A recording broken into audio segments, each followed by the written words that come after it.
Okay. Um, Last week, really, with new. Yeah, this is the last lesson in a way. Probably next week it's going to be review and that sort of thing. And this week we are talking. The theme is spontaneity. um, and I mean, in the check-in, there was discussion about what is enlightenment. If there was a definition I would give, it's probably living from a place of spontaneity. Spontaneity. Um, this is the end of um, the end of the path. I mean, and the meaning of what is pointed at by the last of the three statements, the fifth instruction from Gerab Dorje. So there, this is what you are. There, nothing else matters, and there, let it unfold.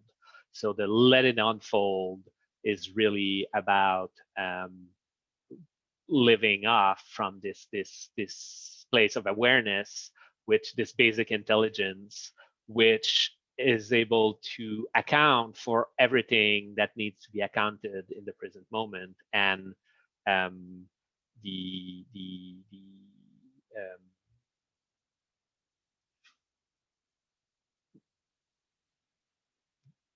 and then unfold from that place. Um, got a distraction. It reminds me, actually, there's a story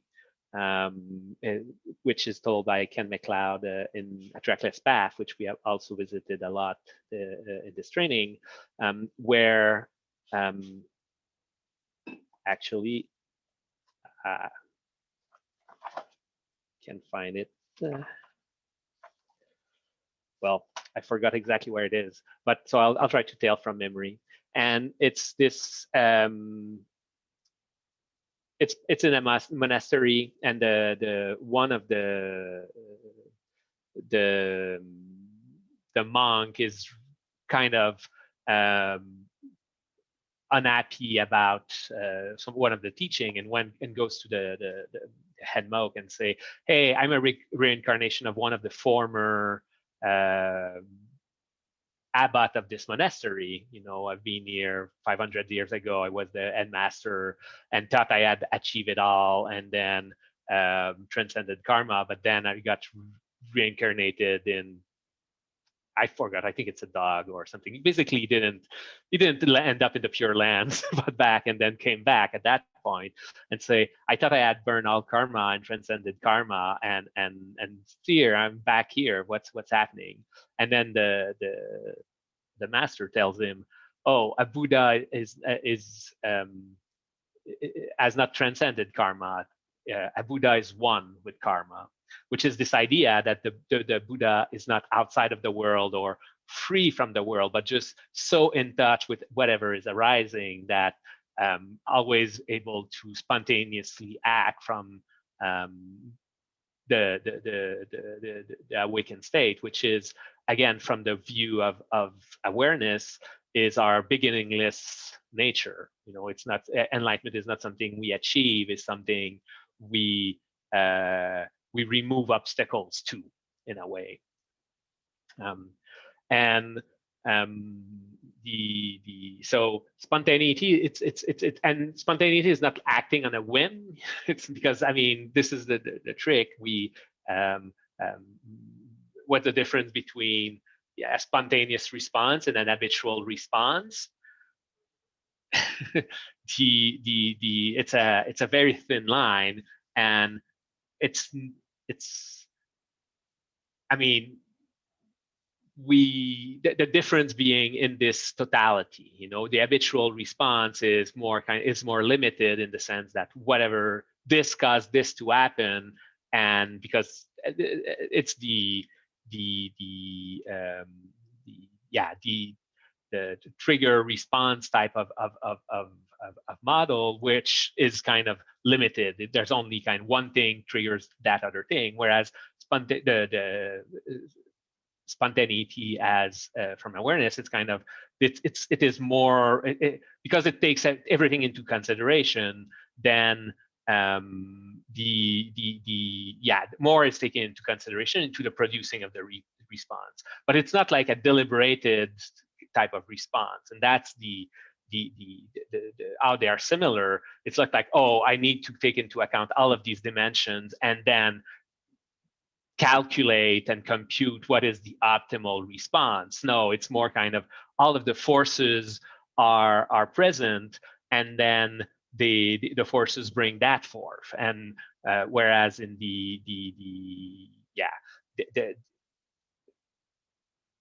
all the forces are taken into consideration, are not taken into considerations. They're actually able to unfold without distortion. That's kind of the framing, I would say.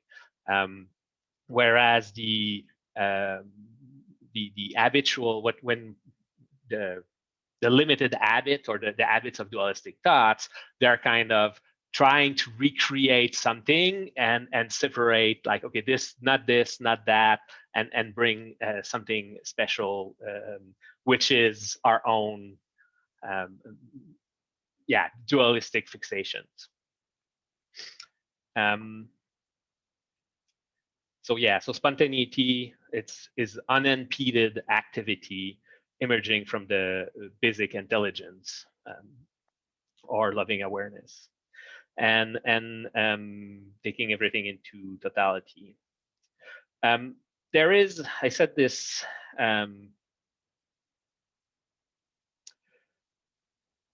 one trick with one limitation of spontaneity is that it's actually, there's not a lot to train for, or because it's not something you can manufacture, because if you are rehearsing spontaneity, you are not being spontaneous. But there is actually a couple of things to there are actually ways to orient towards spontaneity and just become aware of this innate spontaneity of our being.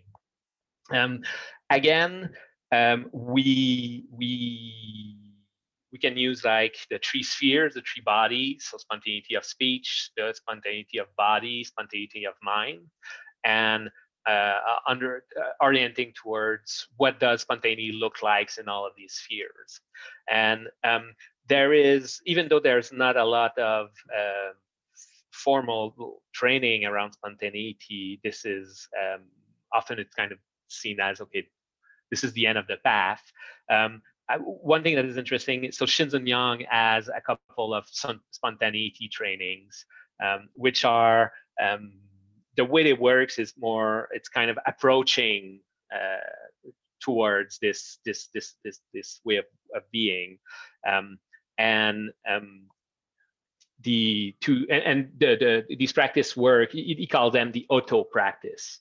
And the way it works is by contacting this feeling, the texture, again, discovering the texture of spontaneous activity, and then developing trust that this can be, in a way. You use the CAT. CAT is the acronym he used. So the first step is contacting this spontaneous activity. Then the A is for appreciating it. So contact, appreciate. And then the last, if deepening, can be in trusting that this automatism, which is not a dumb automatism, but more kind of intelligent automatism. This is what we're going to explore today, basically, the auto, and many of those are and spontaneity can be. So you have spontaneity of body. This is like appreciating all of the spontaneous and automatic aspect of our being. So what we're going to explore today is contacted through breathing. I mean, we've already kind of explored that spontaneous breathing. So when we stop controlling the breath, our body breathes spontaneously. So we're just relaxing and letting the body, us being brief, we can contact a form of that basic and spontaneous intelligence of the body. Another way, and this is I'll be more just inviting you to explore that. We're not going to practice this today. You can, which is called auto walk. So this is a simple motor activity. And so when we walk, you don't, I mean, so this is, if you've seen mindful walking, you know, this is the very slow walking where everything, you feel every move and become aware of all the nooks. So that's not that. It's more like the Zen style. If you see walking in Zen, they usually walk very fast around the Zendo in circle, very, very fast. And this is more what it is that actually when we walk, we don't have to think where we're putting our foot or feet and all of that. I mean, we usually take a direction and then our body takes us there, and while we talk, we think about other stuff, or look at the country or whatever what's happening. But this practice of auto walk, it's in a way when you're walking, just being aware that of this spontaneous character of walking. So letting the walking happen itself. You can actually do that with a lot of simple physical activity.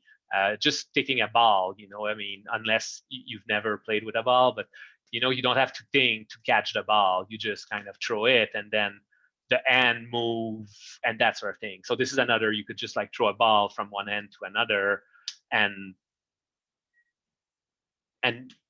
rest in the finding the presence of awareness, and rest in there in the act that catching the ball happens spontaneously. The old motor circuits self-organize to go catch the ball. We don't have to micromanage that. In a way, in all of these activities, this is, if you recall, when we worked on letting go of effort, letting go of the micromanaging, of the reactive checking, that sort of thing. This is another form of that practice, is kind of resting in the fact that the body knows how to do these activities. And then, so you can scale up, so simple walking, throwing a ball, and then doing the dishes, you can, some more complex activity, you can, I mean, you've done that multiple times. Our whole being is able to negotiate a lot of little thing, I mean, the glass is badly stuck up on this pile of dishes, it will fall, but you will catch it, without even having to think about it, because there's so much intelligence, which this is the intelligence and the spontaneous intelligence of taking everything into consideration, is that there's a lot of minutia that if we were trying to consciously manage, I mean, it fails. I mean, you probably, I don't know if you have that story in English, but in French we do the story of a bug stops a centipede, or which is like these long, which has like lots of, in French it's actually called a thousand legs. That's the name of the bug. And so how do you walk, in synchronizing these thousand legs?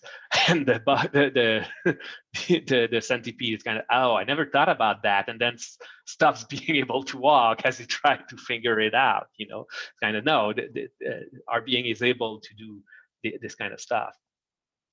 So walk, ball, dishes. This is one of the best. I like. This is one of my favorite practice. Doing, I actually, auto chores, any of the chores that we have to do are good time to practice into resting, into finding the presence of this awareness and this spontaneous activity, which we don't need to be.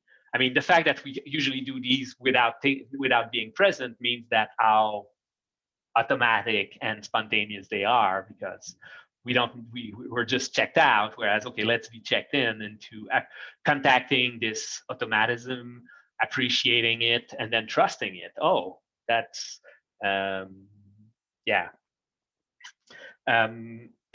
and then there is, so this is spontaneity of body. We're going to explore a little bit spontaneity of speech. In that, again, usually we think of what we're going to say, and then we're able to say it. the tongues, the lips all move spontaneously to express what we want to express.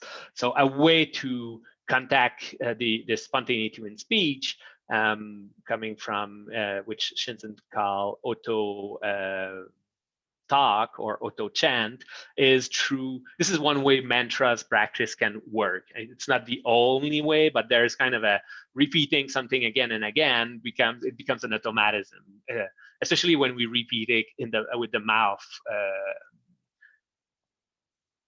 What they call with japa, so not ajapa, which is silent repetition, but with like some movements in the mouth, then that's a way of contacting and practicing and starting to trust this spontaneity into speech, and that's what we're going to practice here today.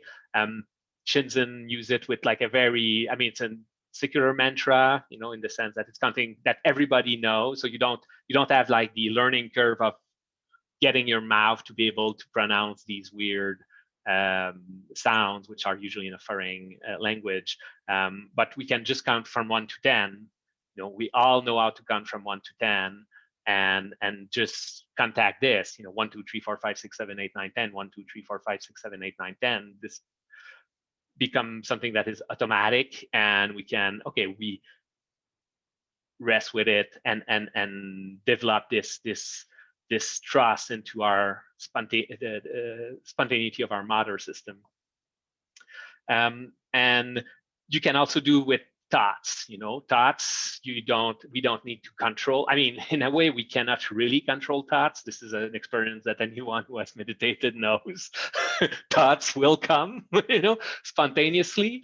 And the trick is with thoughts, and track is difficult because we're so often the thoughts that come are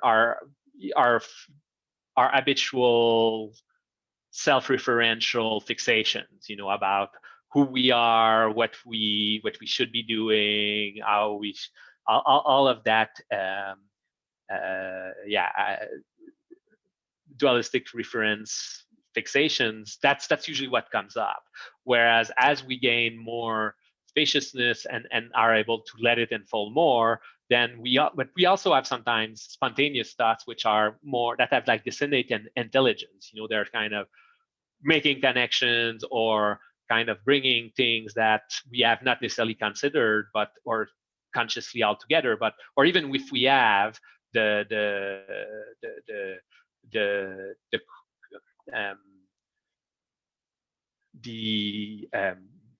what's the word here?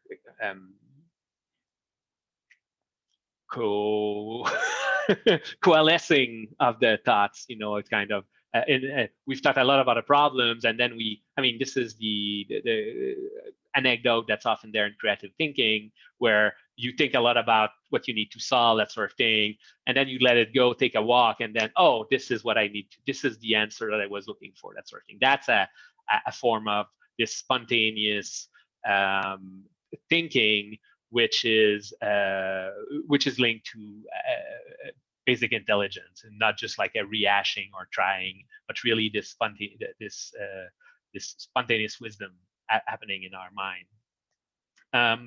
So auto talk, spontaneity of body, speech, and mind, these are some ways to practice them. And the way to practice or to orient towards spontaneity of thinking is by letting go of thinking, you know, which we've done like in the basic practice of remaining uninvolved. There's a lot of stuff that comes up, you know, at the beginning, and we just let it, you know, remain unengaged, and then it runs its loop. And the more we're able to contact the gaps or the space in our mind, and the more the spontaneous wisdom of the mind can be experienced.